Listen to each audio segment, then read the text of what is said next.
আমার মা নেই, আমি কলেজে পড়ি।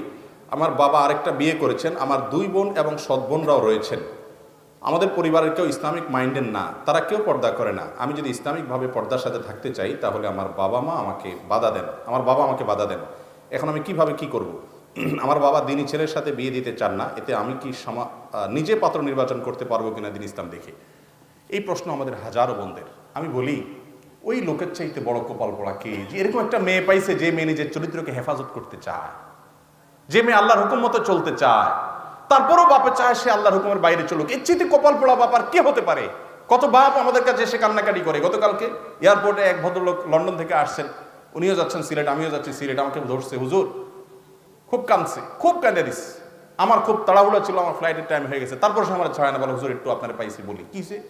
বলো যে আমার ছেলেটা, সে 5 ওয়াক্ত নামাজ পড়তো, আমার কথা শুনতো, এখন সে নামাজও পড়ে না, আমাদের কথা শোনে না, বেয়াদব হয়ে গেছে, নষ্ট হয়ে গেছে। আমাদের স্বামী স্ত্রীর জীবনটা জাহান্নাম হয়ে গেছে, জীবন্ত কষ্টের চোটে।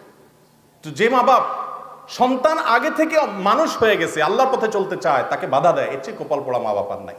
যদি কোনো মা বাপ অন্যায় করতে বাধ্য করে, সেই অন্যায় কথা শুনতে আপনি বাধ্য না। মা বাপ কেন, কোনো মৌলবী, কোনো পীর সাহেব, কোনো হুজুর, কোনো আলেম সাহেব, কোনো মুফতি সাহেব যদি উল্টাপাল্টা কথা বলে, কোরআন হাদিসে নাই সেই কথা বলে, অন্যায় কথা বলে, তাহলে সে অন্যায় কথা মানা যাবে?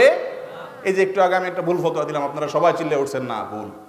ঠিক এভাবে ভাই, মা বাপ কোনো অন্যায় কাজ করলে সেটা মানতে সন্তান বাধ্য না। লা তাআতা লি মাখলুকিন ফি মাসিয়াতিল খালিক।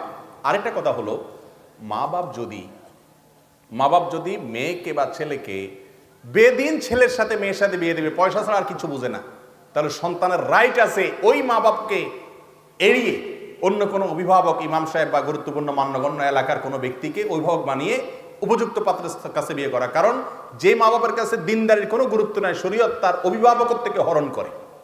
কথা কি বুঝতে পারছি? তবে এই বিষয়ে আমার এই মাসআলা শুনে কেউ সিদ্ধান্ত নেবেন না, খবরদার। এটা আমি শুধু মূলনীতি বললাম। সিদ্ধান্ত নিতে হলে স্থানীয় কোনো আলেমের সাথে পুরো ডিটেল বলে কেস স্টাডি করে তারপর তিনি উত্তর দিবেন। কারণ অনেক সময় দেখা যায় আপনি যেটাকে মনে করতেছেন দিনের পথে বাধা দেওয়া, সেটা আসলে দিনের পথে বাধা দেয়া না। মা বাপ ছেলে মেয়ের ভালো, ছেলে মেয়ের চাইতে ভালো বুঝে, তারা অভিজ্ঞ, কোথা বিয়ে করলে তার লাভ হবে ক্ষতি হবে বুঝে।